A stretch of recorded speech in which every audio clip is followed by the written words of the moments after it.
our two speakers, Scotty Schindler and Courtney Tune. Scotty is the startup founder and retired CEO of Renet, and also a well-known business mentor and all-round dynamo and motivator of people in general. And Courtney Tune, the founder of Alt Collective.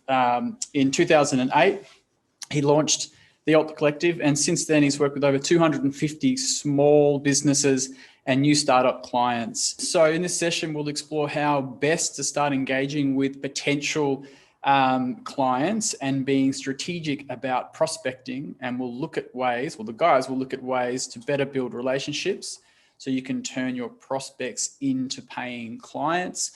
Come up, guys, and thank you. Yay.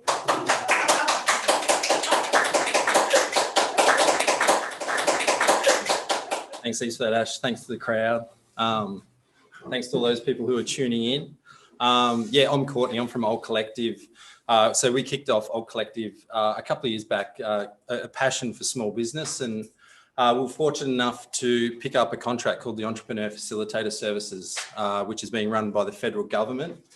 And it's a program helping out mostly new startups, people who are kicking off their business journey, and we're sort of tripping up and down the Coast or in between Nambucca and Yamba, working with, we've worked with over 250 small businesses, which has been great. It's really a really privileged opportunity to sort of work with people when they're kicking off, new ventures. So we're lucky enough here, we're based here at the Success Hub. We're lucky enough to share the office with Scotty Schindler, who is our entrepreneur in residence here at Success Hub. So Scotty, I think, grew his business from, what was it, 1 to 5,000 clients between Australia and New Zealand. I think when you sold it, you were managing about $1.125 trillion worth of real estate through your real estate. You can tell we've done it before.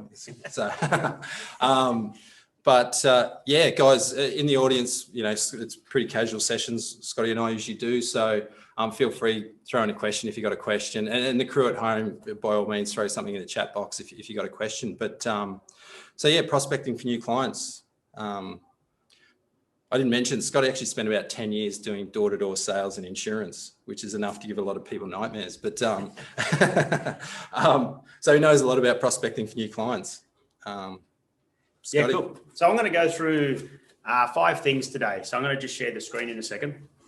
And by the end of today's session, I want you to have gained enough confidence and belief in yourself that prospecting is an important part of your business, along with sales and marketing. And there's a big difference between the three. So the 5 things I'm going to go over today, I'll just share this screen for a second. I'm going to go over these 5 things. So there's 4 levels of the human mind, which is a foundation layer for just about everything that I teach. So I'm going to go over that in a little bit more detail. The cold, warm, and hot zones. And this is where the difference between your sales, your marketing, and your prospecting comes in.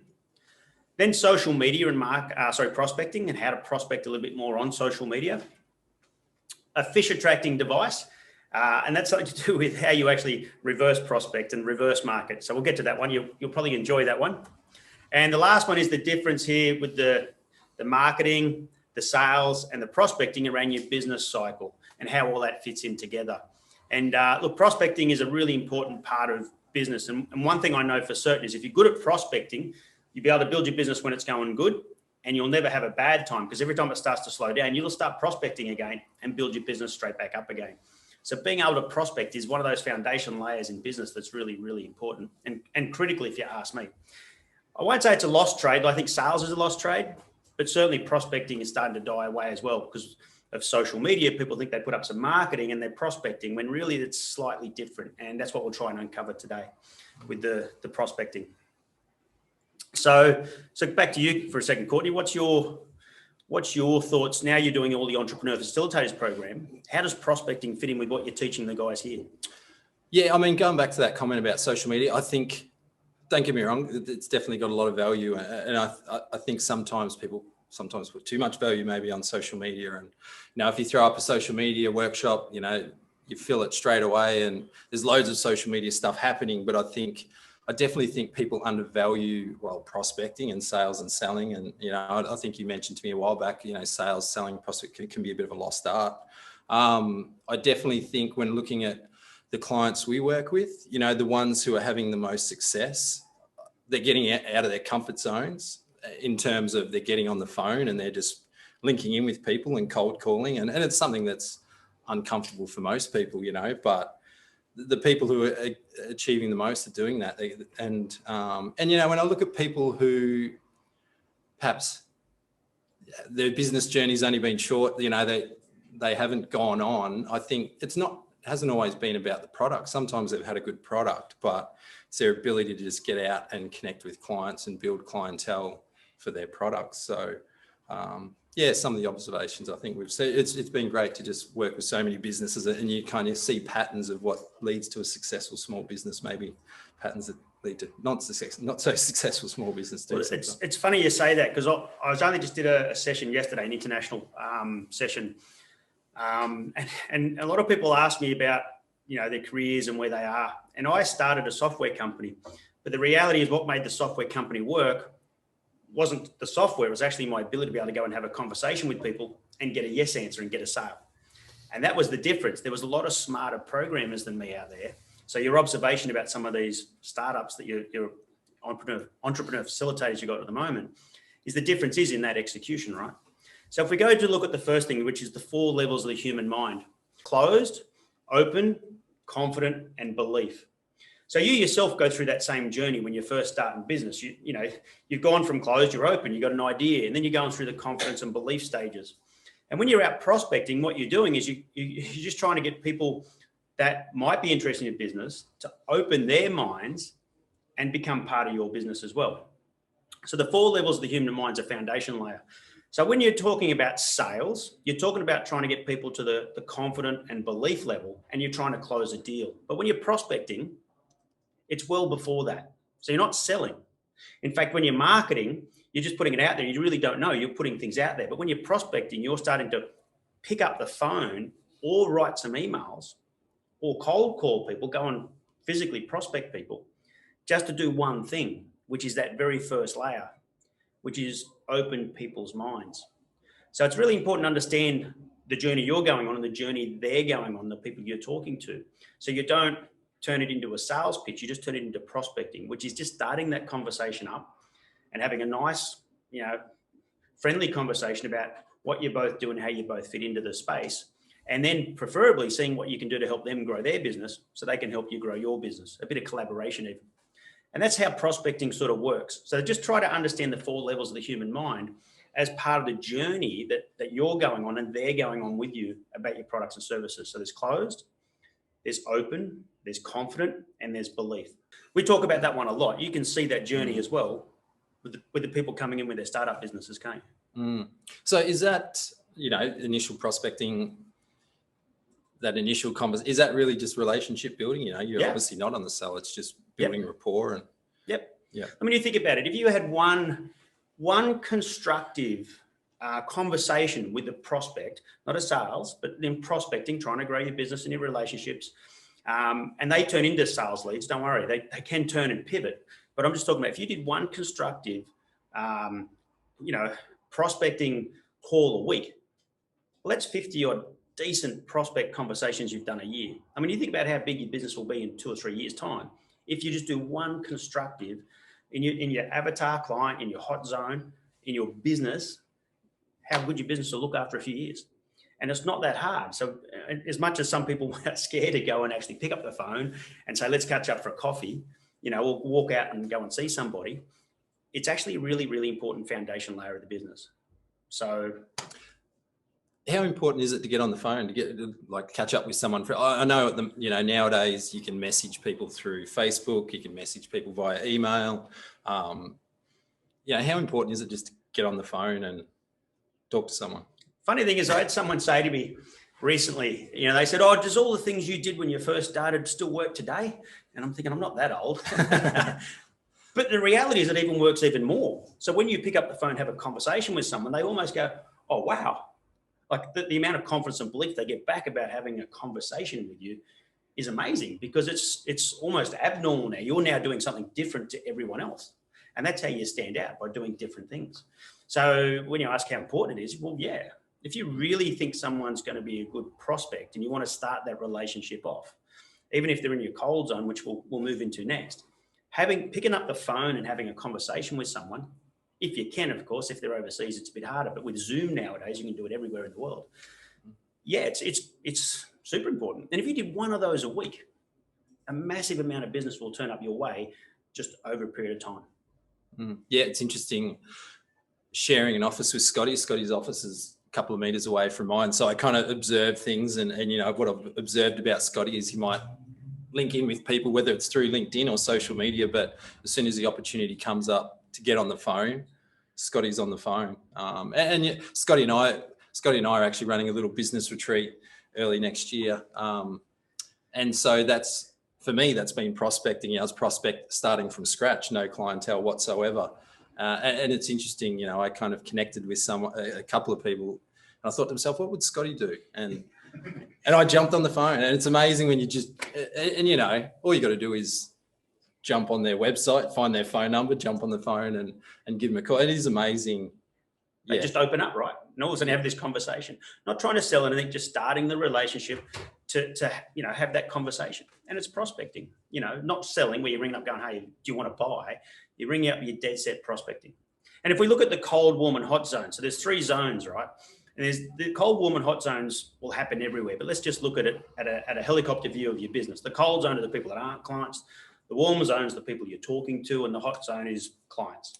So if we look at it at a helicopter view of the cold, warm and hot zone that way, when you're prospecting, you can actually prospect at all 3 layers. So you can prospect with your existing clients in the hot zone. I mean, they're obviously the easiest ones to prospect with. Ring them up saying, how's it going? Is there anything else we can do for you? Things like that. That's easy prospecting. They're right in your hot zone. In your warm zone, you can still pick up the phone, have that conversation with people that might have been interested before or were clients once and have gone. Pick up the phone, have a chat with them, send them a nice email. That's prospecting. And obviously in the cold zone, you could physically, if you wanted to, like I had to do for 10 years, walk down the street and walk into shops cold and ask them if they wanted to buy insurance. That was prospecting. And you talk about getting nervous. Yeah, it takes a while to get the courage up to do that. But that works. So you can prospect at all 3 layers, whether they're cold, they're warm, or they're hot. So, but understanding where they are will help you identify the sort of conversations you have with them and how you fit in. And that's why I said when I first started, if you learn how to prospect, your business will always continue to grow, no matter how busy you are, how slow you are at the time, because you've got the ability to be able to drive your business. So with sales, you do some marketing, people ring up and want to buy. So marketing, sales, but prospecting is when you're going back out. You're not waiting for them to ring. You're not putting out social media. You're actually driving it by picking up the phone, sending an email, walking out and seeing somebody, or some sort of action where you're driving it. So you're prospecting, you're not waiting. And that's the mindset difference. So that's the cold, warm and hot zone. You can do it in all 3 zones. And I'll get to the screens again in a second. But I think sometimes we overlook people in our warm zone too, in terms of, I think you can sometimes be constantly looking for new clients, but sometimes it's important to go back and revisit old clients that you haven't connected with for a while. Maybe they've just dropped off because life got busy or whatever. But I think sometimes you got to remind yourself that, it's important to go back and revisit your existing clientele as well. Well, the easiest person to get as a client is someone who's already been a client once. They're generally the easiest ones. In fact, at ReNet, 14% of our clients every year were people that were clients for a few years, decided to go try something else, and then came back. So never ever discount previous clients. So, but let's look at social media. I mean, you're big on Instagram. I don't do much with Instagram. I do a little bit with Facey, but I'm big on LinkedIn with social media. And I see certain patterns, but what do you think of prospecting through social media? What's your thoughts on that? It's funny. It's obviously with some of the stuff we've done, I've been upping my ante on LinkedIn prospecting. And it's funny how sometimes you behave differently when it's via a social medium. Like I think one time you're over my shoulder looking at some, and I think I jumped into the cell a bit too quick, whereas you said to me, well, if I walked out on the street, would that be the first conversation I had with someone? It wouldn't. You'd develop rapport and have a conversation. And I think, I think there's definitely a bit of an art to social media prospecting. Well, and I think this is where it gets a bit grey. And social media has been easy to put up some posts and share what you do and do marketing and create an environment where people get to know, like, and trust you. But I guess you could you could call it a form of prospecting, but the reality is it's not. It's really just marketing. Prospecting is when you look at the people that are interacting with you, they're sort of in your warm zone now. And then the conversation you have with them next is when you're prospecting. You know, waiting to put up a post on social media and then the phone to ring, well, that's fine, but that's marketing and that's advertising. It's not prospecting because you're just waiting for a reaction. Prospecting is, once again, when you drive it. So if you do a post on social media and you get some engagement, I mean, it's not a free ticket to start hammering everyone with a sales pitch either. So prospecting could be as simple as saying, hey, thanks for engaging in my post, and starting a conversation up. I notice you do this, this, and this. You know, tell me more about what you do, because I'm into bike riding or beers like you do. And all of a sudden the conversation can extend from there. So it's just starting those conversations off. And eventually you'll start enough conversations off that you're prospecting with enough people that it just comes back to you. So the difference between, once again, social media, when you're posting stuff, you're not really prospecting, you're marketing, you're advertising. Prospecting on social media is when you're starting to drive it back to the people that you're either seeing online that are posting good stuff that you like, and you start going, hey, we've got something in common here. What do you think? Like your beers, bikes, and business trip we're doing. You see other guys are into mountain bike riding. Maybe they'll be interested in our mountain bike trip. Beers, bikes, and business, just in case you didn't miss it. Prospecting. So, but that's the difference, right? All of a sudden you're going out to people and going, hey, what do you think? You know, and you're having a conversation with them. We seem like-minded, and all of a sudden, and some will respond and some won't. But that's the difference. I think one of the challenges with social media is you talk about starting at the closed to then open. What is it? Closed, open, confidence, belief. Yeah. I think one of the challenges is getting people through those 4 stages. You get them open, you get a conversation going. How then do you get them to the next level? Is that where you get on the phone, or is that? I guess part of it's about, you know, capturing emails. How do you capture their email? You know. Yeah. Well, even if you look at let's look at the 4 levels of the human mind as a base layer. If you're it's pretty obvious to go, which layer is the one I don't want, which is the closed one. So what you do when you're prospecting is you try to avoid everything to close people off. But there's 2 sides to it, right? Because I might ring up, hey, I've just found Courtney online. I start to try and reach out to Courtney, and then I realize Courtney and I aren't going to get along. I'm closed. I go, no, it's okay. I don't really want to deal with Courtney. Or the conversation extends and I do want to deal with Courtney. So there's 2 sides. We're trying to open up the conversation here. And I'm also trying to get a bit of confidence and belief that there's some sort of relationship here where we're similar. And once again, that's me driving that, as opposed to the other way around. Like, I might think Courtney's perfect, but if Courtney's not responding to me, it's like a dog chasing a car. I'm not prospecting. I'm now starting to, you know, hassle or hound or oversell a prospecting opportunity when Courtney's not even responding. So you've also got to think about, with the 4 levels of the human mind, am I progressing through to the open level or not? If I'm not, you do the next one. You keep on moving on. Is prospecting on social media, do you think, a lot slower? You know, if you meet someone on the street, you can have a conversation. You know, you meet someone social media, you kind of have one conversation. You got to wait for it to come back. It's yeah, it is slower, but it's also global. So it's also the opportunity to it's way more than it's ever been. So, you know, you can obviously, if I meet someone, you know, down the street at a bar one night and we're having a conversation, well, I'm already at that conversation stage. Whereas on social media, you've got to encourage that conversation. Either they've encouraged it with you by commenting or engaging, or the other way around. And, you know, that's where, so the 4th one was also the fish attracting device. So with the fish attracting device and you're prospecting, so there's one way of doing it, which is obviously going out. There's another way of doing it. And this is like your social media post, but think about it a little bit differently. So I come up with this term because of the Bustleton Pier in WA. And I was on this tour there in 2008. And we're on the pier, and out the back was all the fish around the end of the pier. So we went down this glass thing, and the tour guide said, so this is like a fish attracting device. And I've gone, that's just like business. So basically what you need to do in business is do things that attract the fish that you want to attract. So then you can have that prospecting conversation with them. And that's a little bit like your marketing, but it's done with intent. And it's not just marketing for marketing's sake. In other words, you know, here's a post of us doing something or whatever. No, it's marketing with intent to actually attract those right people to have that right conversation. So the way to think of it's like there's some natural ways you can do it because of what you do in business. And then there's some unnatural ways, like, you know, they'll sink a ship or they'll build a wharf and all of a sudden the fish come. So there's unnatural ways you can do it by creating things like with real estate agents, for example, I dealt with those for so long, but they would do things like sponsor golf days. What's that got to do with real estate? Well, nothing, but it attracts people to them. Then they can start prospecting in reverse from there. Does that make sense? So you can do lots of things to attract people to your business that allow you then to go back out and have that conversation with people. So if you're a main street business, you've got a sale rack out the front, or you've got a display in the window, or that's your fish attracting device. Yeah. So if you wanted to prospect, and let's say you're a new coffee shop in the main street, and you wanted to go prospecting, well, you could just stand around and wait for everyone to turn up. Or you could go to all the shops around the place, say, hey, I've just started a coffee shop, and have a conversation with people and try and attract people into your business that way. The fish attracting device with a coffee shop might be slightly different, because you're going to have a theme, and you'll either have elevated music, or you'll have rock music, or you'll have bright colors, or you'll have quiet colors. So you're going to come up with a theme that'll attract the right kind of people. It's in Byron Bay to be a funky coffee shop, but you get the point. You're attracting the right kind of people for your audience.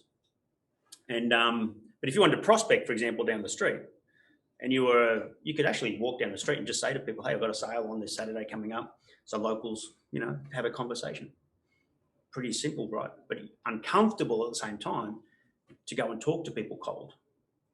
So fish attracting device will kind of push people through that, cold, warm to hot. Yeah, it's just attracting the right people. I guess if there's, if you look at your cold, warm and hot zone, how do you know which ones to prospect to? So you create things that attract. It's called the pull effect or the magnetic effect at the same time. So it's not just social media posting. It's not just setting up a business. It's like that pull effect or that magnetic effect. If you were into organic food, well, you do things that attract people who are into healthy food. That's what you do. If you had a fashion label that was bright colors, you do lots of things with bright stuff to attract people that like that. And the other people that don't like those colors wouldn't come. But that's the one way of doing it, is think about like a fish attracting device. If I attract people, then I can actually do the prospecting back. So where's the people I go and talk to who are in my warm zone, but they aren't quite there yet, by creating things that attract people. Like I said, the magnetic effect or the pull effect. Your time at Renet in software, what was your fish attracting device? The funny thing was, I've always said at Renet, I never had one. I taught it for ages, but I never really had one. The business was established and up and running. But I did do things like I went to events, and I had stands and stalls, and I went and spoke to people. Yeah, even though I taught it, I actually never had one at Renet. I didn't need one at that point. And now, since I've been out, I've created this Success Hub. This is a fish attracting device. This is literally, if I want to be surrounded by like-minded business people, well, guess what I created? A Success Hub. It says exactly what it is. Entrepreneur facilitators, sessions like this, guest speakers, training, workshops. This is a fish attracting device for the people that I want to be around. So literally, the perfect example has actually come after Renet for me. I didn't need it at Renet. Going back to the 4 levels of the human mind, how important is it before you try and get people to be open and confident and believe that you're open and confident and belief in what you're doing? I think we've all sold things probably that maybe you didn't have so much faith in, or it's been a lot harder. We see it with small businesses. I think you get some people who just come in and want to start a business to make money. They don't care what business it is. But then you have other people who are super passionate about what they do. And it's often those passionate ones who, will go further. How important is it that you have confidence and belief in? Well, the 4 levels human mind works on everything. So if you don't believe in your product, or at least have confidence in your product, you're not going to be able to sell it no matter what it is. You had a bar for a long time. If you didn't like the beer, it's going to be hard to tell people it's any good, right? So it happens obviously on both sides. So there's your own confidence and belief, and then there's their confidence and belief. And everyone goes on that journey, and everything goes on that journey of the 4 levels of the human mind. So how important is it to have belief and confidence? Obviously, yeah, it's imperative, or else it's fake, and fake doesn't last. Fake doesn't last. But I think what sometimes is the killer isn't the ability, and you might have had really good beer, but it's that ability to be able to have a conversation that leads to a yes answer. When people walk to your bar and it's 5 minutes to go and you didn't want to serve them, well, then that's not really building a business, is it? Or if you're a cafe and you're 5 minutes early before they turn on the coffee machine and saying to someone, sorry, mate, I'm not open yet. Instead of saying, look, I'll just be 5 minutes and I'll make you coffee. That's not really prospecting. That's just people have come to you, and that's just keeping them confident, believing they can stay within your warm zone as a client. So yeah, I mean, it's different to prospecting that, but I mean, you can't physically walk in cold and have a conversation with someone if you don't believe in your product. So belief is the top tier. So, and that raises a question, I guess. You know, sometimes you see people trying to perfect their product too much, as in rather than just get out there and start prospect. I don't know, maybe it's a procrastination thing that, you know, if you're trying to perfect it, you'll kind of won't have to go and prospect. How important is it just to get it out there? I actually heard, I think it was a guy off LinkedIn, had a quote, something around, if you're not embarrassed by the first iteration of your product, you've left it too long. How important is it just to kind of get out there? I guess one thing I've observed with you is you don't wait for perfect. You just get out there and you prospect and you connect with people. And then as things arise, you tweak the product. You know, it's how important is it just to get it out there and connect with people? Well, definitely. I mean, if it was perfect, I'm not sure what the definition of perfect is, because I'm not sure I've ever achieved it. So, but if it was perfect, I mean, then what? You know, I've always been a big fan of just get out there and do it and be proactive. A little bit more like Richard Branson style, where he just went out and did it. He thought it'd work. He just went and did it and made it work and dealt with it as it came up. Mark Zuckerberg, I heard his quote, and I can't remember what year it was. And he said, you know, when he was programming and starting Facebook, he just had a quote, which was, hurry up and break things. In other words, it didn't matter if he broke things and he put things live and it wasn't perfect. You'd always fix it, because if you're nimble at going live with things, you're also nimble at fixing things. So it's quick to respond and hurry up and break things. In other words, if you wait for perfect, for me, you know, I've had programmers and it's not quite right. It's not 6 months later. In fact, I know projects at ReNet, even though I'm not there anymore, that still haven't gone live from when I was there, because they were obviously waiting for it to be perfect. And I just would have said, look, put it out, because sometimes people didn't even like the product. I'd think it was great. You know, so I got 80, 90% of the way, that's good enough. And if they like it, we'll continue to finish it off and wrap it up or improve it based on feedback. But sometimes I put things out that I thought were awesome, no one liked. So imagine if I'd have waited several years to get that perfect and then no one liked it anyway. So I needed to get the feedback and find out what was working. Does that make sense? So what's in my hot zone within the company.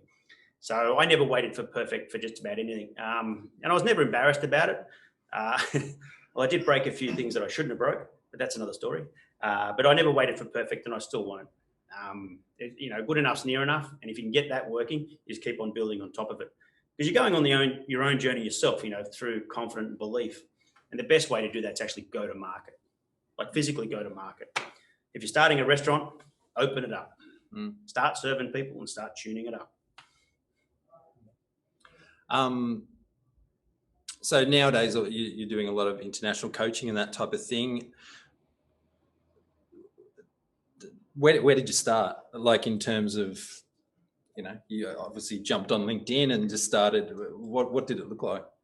Well, it's sort of reverse. It came to me in the sense that people started asking me to share the story. And then I started looking at how I could package the story up and sharing it with people, which sort of segues into the business cycle. So I started looking at the things I did and how I actually created the business. And with the business cycle, you've got your marketing, you know, you've got your leads, you've got your introduction, you've got your presentation, you've got your close and your follow-up. And that's the business cycle. And where does prospecting fit into that? Well, prospecting fits outside of that. Once you start prospecting, then it's important to understand how it fits into the business cycle, or how, you know, you talked about LinkedIn and things like that. And I have had conversations that led to some really, really good deals.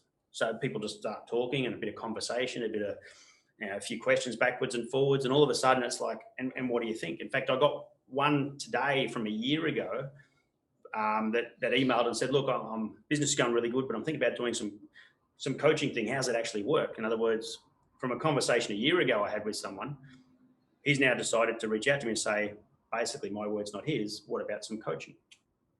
So that was prospecting from a year ago. So you're always sowing seeds in the business cycle. You're always doing that sort of thing.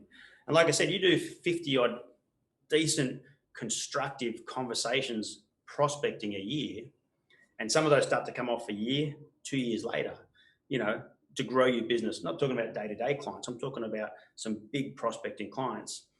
It's amazing how big your business will be in a few years' time, because it just keeps compounding on top of itself.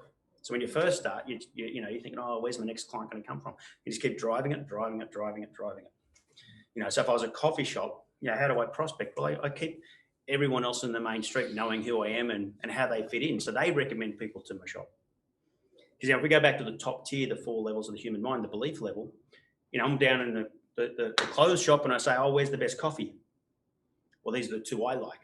They're at the belief level. They're going to recommend people to you. So prospecting, even if they're not a client, still helps people know who you are. So let's go to the real estate industry. In the real estate industry, they would potentially prospect with people in the finance industry or the valuation industry, the parallel industries. Even if they never sold the house with them, they still would recommend them because they had a relationship with them. So that's prospecting through collaboration. That's prospecting through a third person. So prospecting doesn't always mean going out and trying to get a sale. Well, it's interesting, the old 6 degrees of separation. It's kind of like, just connect with this person. Hopefully they'll link you here. You got it. And I think that's one of the biggest killers for business, when you just lock yourself away. And I think that connection, connecting with people and just getting out and meeting with people. And I guess it's been one of the challenges over the last 6 months is, obviously what's happening. Obviously there haven't been lots of networking events and that type of thing. So it's kind of how you, how you get out and connect, I suppose. So, and once again, we go back to the start, the prospecting, difference between prospecting, selling and marketing. So hopefully I've tried to help clear that up. I mean, I never stop prospecting. It's just part of my DNA now. But there is a big difference when I'm having a sales conversation about doing a deal, when I'm doing marketing and putting things out there, and when I'm actually driving it back in reverse. And I guess, you asked earlier, what's the best way to do that? Is it by picking up the phone? Is it by emailing somebody? Well, it doesn't really matter.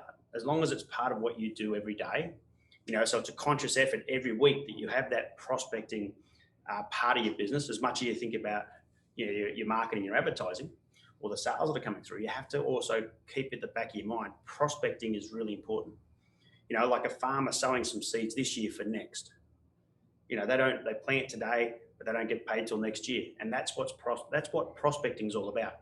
Continuing on that business flow for future business. So that's the big difference between the 3. I'm not sure if there's any audience questions or not, but otherwise I've got a few here. One quick question and a bit of an observation. So Scotty, you mentioned you prefer, or you're sort of more suited to LinkedIn. And when you're on LinkedIn, I notice you're sort of more supportive and motivating, whereas Courtney in Instagram is more transparent and kind of more of a very approachable. The question is, when people are starting to think about prospecting via social media, should they be thinking about the platform that works for their personality type or more about their product? Or a bit of both? Yeah, a bit of both. I mean, I've got a friend who's got a really cool dress shop, and she's on Instagram and she just puts up photos all the time of the product. So she's not really prospecting, she's advertising and she's marketing. Does that make sense? Mm. She's not really prospecting. She's actually literally advertising and marketing. And when people come along and connect with 6 Degrees or they connect with Alt Collective on Instagram, I mean, really the message is about what's coming next and how they can be involved. And it's really that message. So, finding the platform and making comfortable what you do on that platform, well, it is important. You've got to think about it. And I think Instagram is one that you push stuff out. I'm not you're big on Instagram, and I can't really answer that one. But the way I see it is it's pushing stuff out on Instagram. People scroll and look and might like, but don't necessarily engage as much as they would on Facebook. So Facebook's got a bit more engagement. And LinkedIn's a different sort of system again, where it's purely about business and business relationships. In fact, there's often the argument that it's not Facebook, it's LinkedIn. It's not LinkedIn, it's Facebook. So there's often that little bit of an argument in the middle. But I guess having that clear intention about what you want and what your objectives are on social media, and then understanding if it's just marketing or advertising, if it's going to be prospecting, well, what do I do with the people that engage? What do I do with those people, regardless of the platform? So it doesn't matter which platform you're on. It's having that intent and that goal and objective of why am I on there?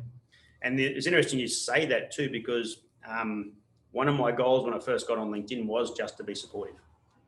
So it was actually an intention without anything expected in return, just to be intentionally supportive of those people out there going on the same journey I went on, over all those years. And there's lots of really good people out there. Just a little bit of encouragement from now, every now and then is going to make a massive difference to them.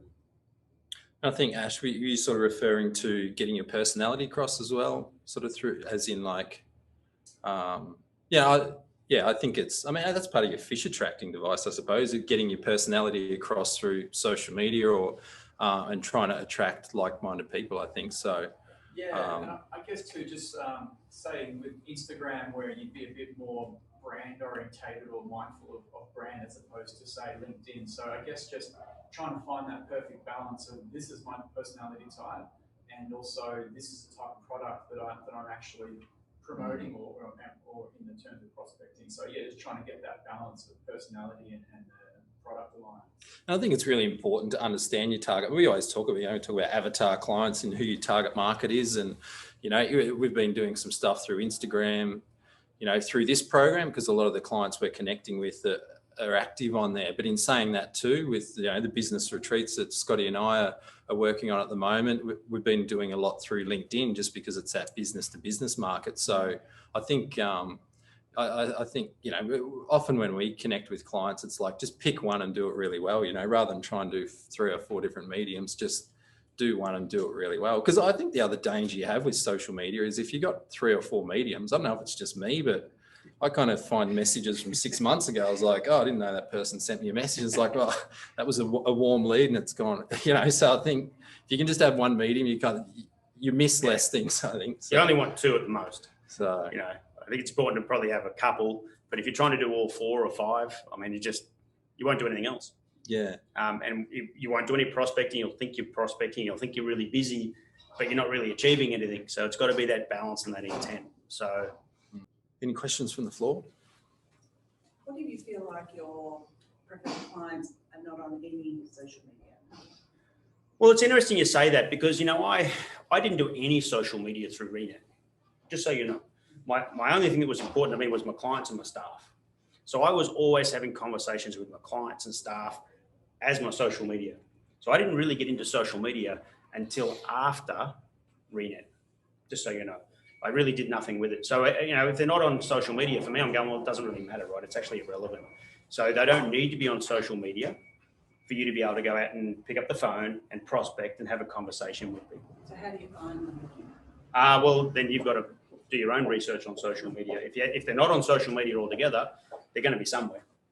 Well, then physically cold calling, go and find out who they are. So let's say they're in the medical industry and they're an industry, for example, the doctors and stuff. They're not necessarily always on social media.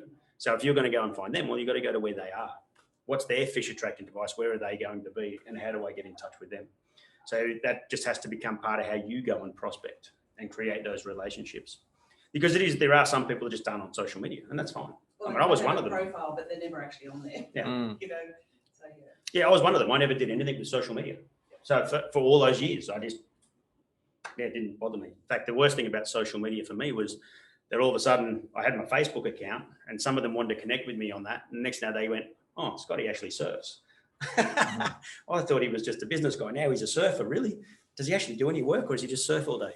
So social media can also have a negative effect. And that's why some people don't want to be on it. They want to hide that second hat of theirs in their personal life. So I get why some people aren't on it. And I was one of them. I was one of them for a long time. So I didn't really do anything with social media. I wanted to have the relationships with my clients and my staff over anything else. So yeah, I'm all for that. You don't need social media to have a successful business. I do look back sometimes and think I could have done a lot more prospecting if I had been more active, but my formula was fine. So you don't need social media to be successful. I actually think that's a bit of a false positive, to tell you the truth. You can have a bucket load of followers on social media and have no business. Yeah. So it's more important to have business than it is a social media account that's successful. And so these are the 5 things we went over, right? So let's go through them again. So there was the 4 levels of the human mind, which is the closed, open, confident, and belief. And everything goes on that journey. So everything, when you're prospecting, or people are prospecting with you in reverse. So you'll actually get to see. So one of the best ways to learn how to prospect is watch how people are prospecting with you and the sort of conversations they're having. You've got your cold, warm, and hot zones. And that's where, you can prospect with all 3 of those zones. Picking up the phone, having a conversation with existing clients, the people that were clients or think about becoming clients, and obviously the people in the cold zone. You can prospect with all 3 layers. And once again, making that part of your habit will always mean you'll always have a business. Social media prospecting. So the big difference between marketing and advertising on social media and physically prospecting, looking at who's actually responding, who's engaging, who's like-minded, who you can have a conversation with about business or your business or their business, and physically prospecting. Then there's your fish attracting device, where you create things that attract people to you, so you can actually fine tune those people in your warm zone to prospect back. So that's that pull effect, that magnetic effect. And I think about like a fish attracting device in your business. What is it? It's more than just brand or logos and colors. And lastly is the business cycle. So, you know, it's understanding how prospecting fits in and where people are in the business cycle. So that way you can actually then go through and do what's next. Am I going to continue on with marketing now? Am I going to have an introduction, or is it a lead? Am I going to start doing a presentation and a close, or is there more follow-up to be done? And it's understanding where they fit in that business cycle, as well as around the cold, warm, and hot zone. So that's the summary of the difference. But the biggest thing with the objective of today is to understand the difference between a sales presentation, marketing and advertising, and actually prospecting. Having that open-minded conversation to build your business as a foundation layer of your business. And I won't say it's a forgotten trade. I just think people might be a little bit scared about it. And social media is a little bit to blame for that, I think. And I think social media is wonderful, but I'm just saying that the prospecting and the art of prospecting is still something you can learn over time. And I think is a foundation layer of your business. Entrepreneur facilitators, you guys preach that too. Yeah, and I think it's just about starting. Just get out there and do it. You know, like connect with one person, see where it leads, and go from there. I think it's just important to get started and get it out there. So. All right. Well, thanks everyone for listening to Courtney and I. We'll hand you over now for a close off. Yeah. Yeah. Yep. Thank you.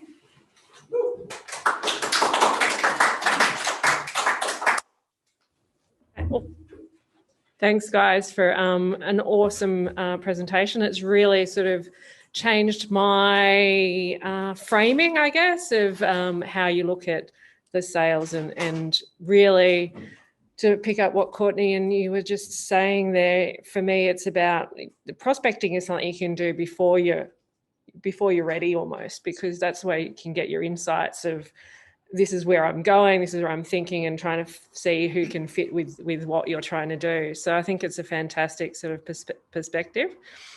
My takeaway was that, like, that one prospect a week, like, you know, that's doable. That's something, you know, everybody could be able to achieve.